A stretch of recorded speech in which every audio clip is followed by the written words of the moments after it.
viewers, you're welcome to another unique special edition of Corpus Forum. I still remain your host, Hope Ogunka. And today in the studio, we have very, very unique guests. Why are they unique? Why are they special? Because they distinguished themselves among their peers. Austin Bamidele, my co-host, is also in the studio with me. And my guests would, personally today, it's actually a special edition. My guests will introduce themselves specially. So to my right hand side, I have with me. I'm Aderogba by name. A graduate of mechanical engineering from Obafemi University, serving here at the Ministry of Land and Housing, Kebbi.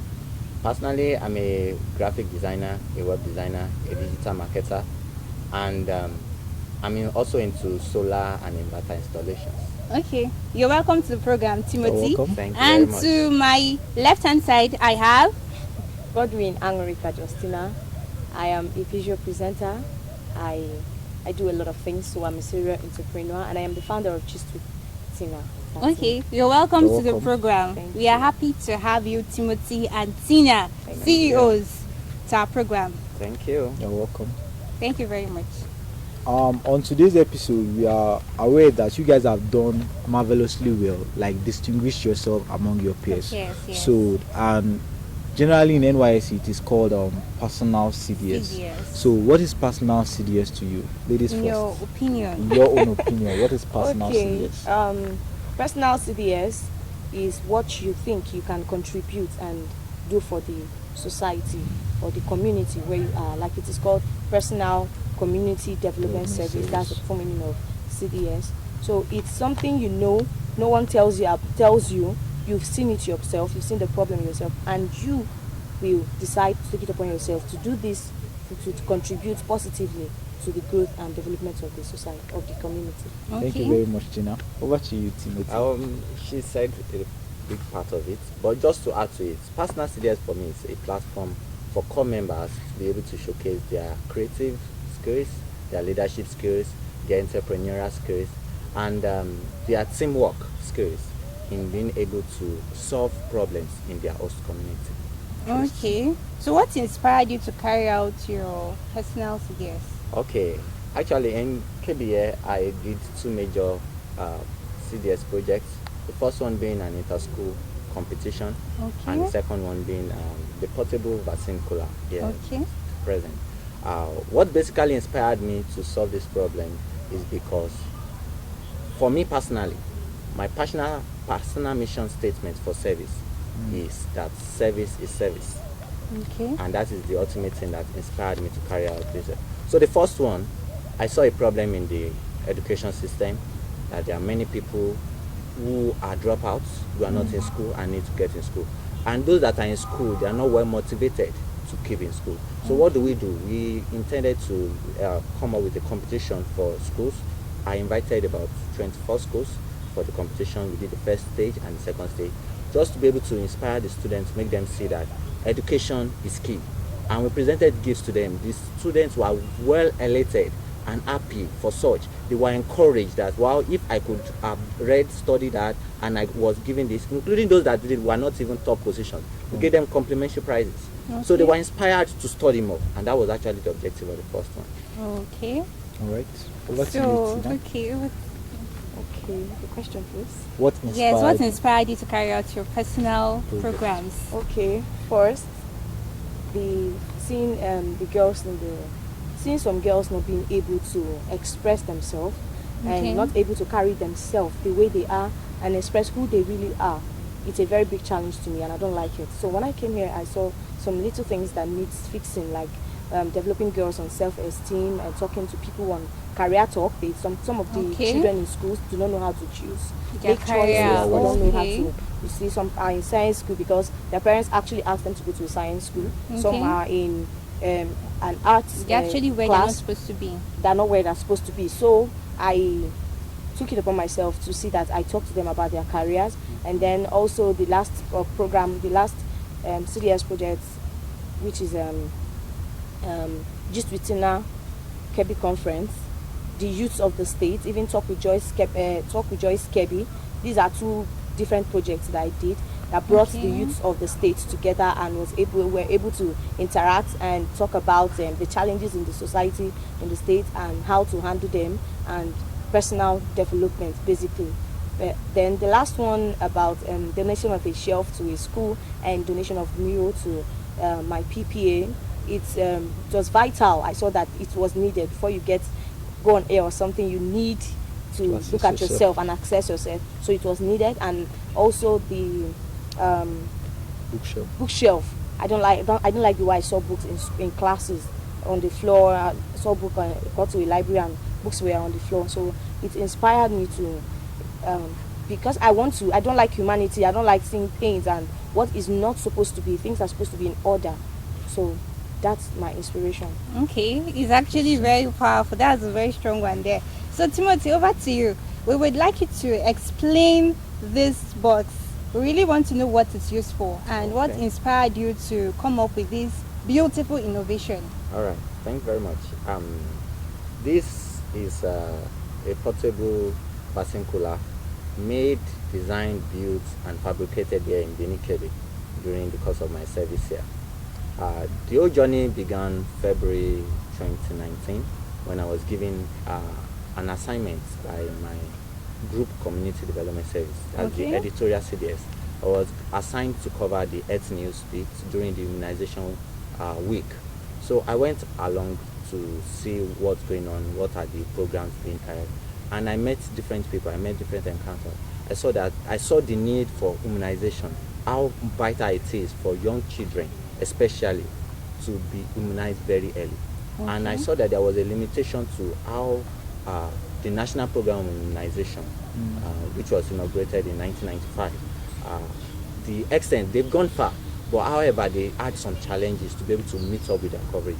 And one important aspect of it is due to epileptic power supply and insufficient supply of the cold room, which are meant to keep the vaccines. And that was when I finished covering the news and everything. I went back, sat over it, ruminated, and I discovered that was a problem to be solved.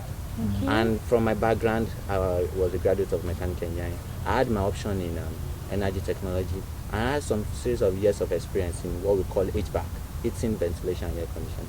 So I went back to the drawing board.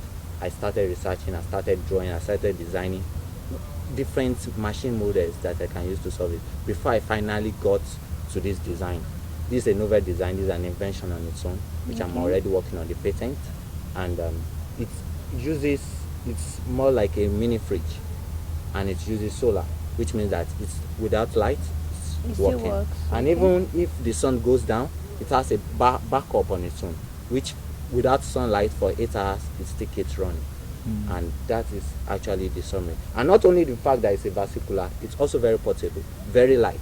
If you see it, it's very light. I made it out of styrofoam, and that styrofoam is a rare material which is found here right in Benin Kebbi. That was what I used to construct the body, and then I added birds to it to be able to make it into a carriage so that people can be able to carry it around. Let me just briefly show you how the internal view looks like. So, like I said, it's a mini fridge.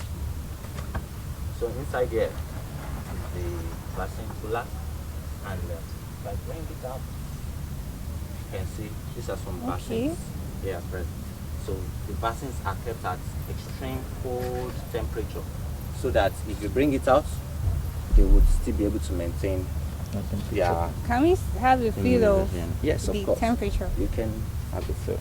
Okay. You can have a feel. It's actually cool. Oh, it's actually cold. Wow. Can I put water there?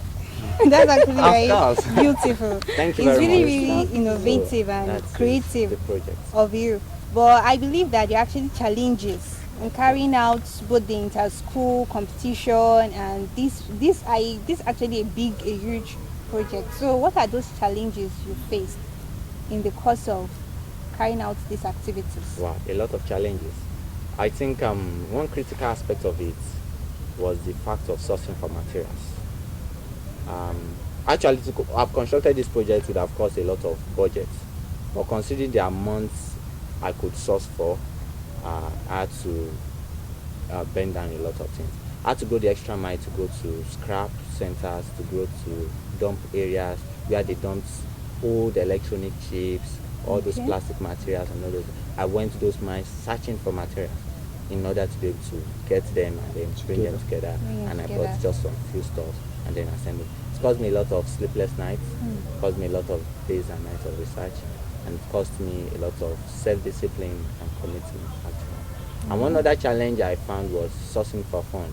Sourcing for fund was quite challenging, but because personal CDS is meant to be the community, meeting the community needs. Yes. So working hand in hand with people from my PPA, people from the National Program on Immunization Office here in Benin Kebbi, to be able to source for funds was actually another challenging aspect. But overall, the beauty of challenges is that whenever you encounter a problem, it challenges your creativity to be able to come up with another solution. So every time I meet an obstacle, it's just, for me, it's just a motivation for me to think of another solution. So I meet this one, I solve it. I meet that one, so actually, and on the overall everything is a compendium of a lot of solutions in itself. That's great. All right, Tina, can you tell us some of the challenges you experienced while carrying out some of these personal CDS? Okay, one experience I had, one challenge I had is a language barrier. Okay. I can't really speak Hausa, so sometimes it's not easy to convey your message. So I have to either go with someone who can speak and translate to them, or I keep demonstrating, or amongst themselves I bring out somebody. And but Kebbi is a very great place, and the people are actually smart and great. Then also the sourcing for fund was not easy at all. Fund is always a challenge, but I ensured it didn't stop me. It was a very major challenge. I had a budget, but I didn't get to that budget. I didn't even get to half of the budget, get quarter of the budget, yet every project was executed. Wow. 5 projects were personal CDS projects were executed, and major challenge was actually fun. Then bringing out the people from their houses, there's this thing about people not coming out on time. It's always probably if you have a program, it has to be around 10, 11, 12, 1, 2, and I don't like a regimented lifestyle whereby you can't wake up so and so time earlier enough because you think it's a lifestyle to wake up as earlier as 10, stuff like that. So those were some challenges, but at the end of the day, we are glad we are the victories. So God be the glory. Okay, like for every story there is a lesson. I believe in the course of carrying out these activities, aside the challenges, there is actually something you learned. We would like to know what you learned from the experience. Yes. When you are teaching somebody, you are also learning. Okay. So going to places and talking to people, in the course of talking, most times you discover that you are also talking to yourself. Yes. You discover something, an inspiration is coming, something is flowing in your mind, flowing through it, and you discover you are talking to yourself. Okay. So that's one. I also learned in the course of teaching and taking orders. Then I was able to learn interpersonal communication with other people. Even though I'm not a Northerner, I'm not Hausa, I can communicate and relate to big, old, young.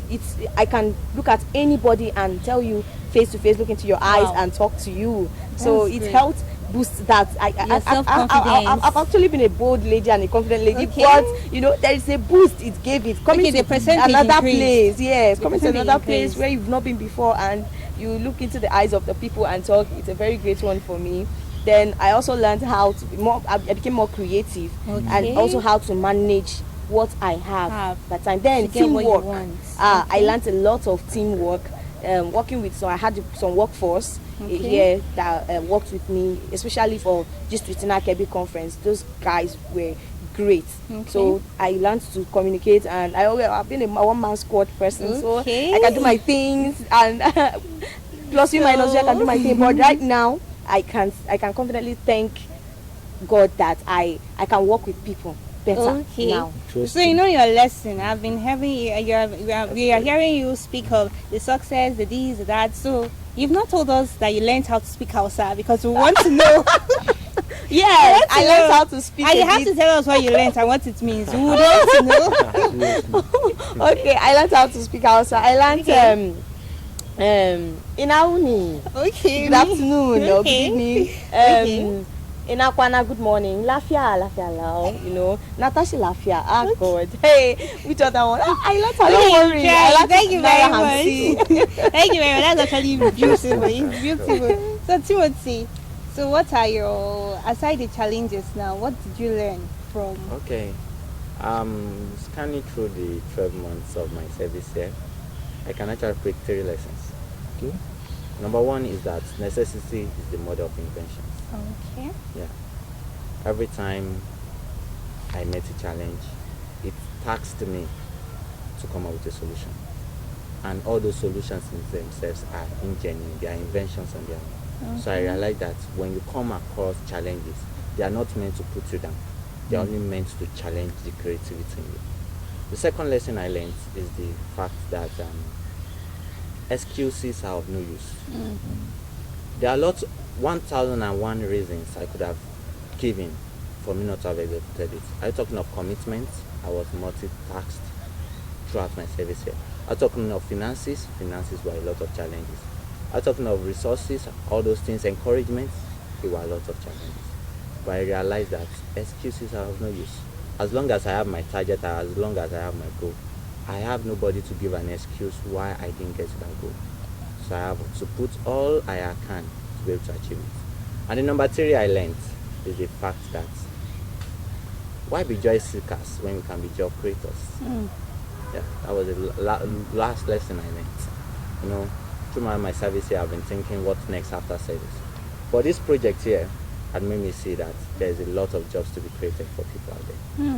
Thank you very much. Bravo. So, like I asked Tina earlier or before now, Yeah. Hausa, you're in the northern state. So, Nah, what good did you learn? I've learned a lot. I've learned a lot. Yes, I've learned a lot of language. I love languages. Okay. Yes, so I can speak language. Okay. Yeah. Okay, That's how it's work. Okay, So I that's can good. speak Hausa. You try. Yeah, you try. can I think we speak need Hausa to too. give you, Tina and Timothy, an award. Oh, You've done okay. excellently well. All right, You've done thank excellently you. well. Thank you. All right. We would like to know your advice for other core members All right. who have intended or who are intending Intention to to- actually embark on a personal CDS. All right.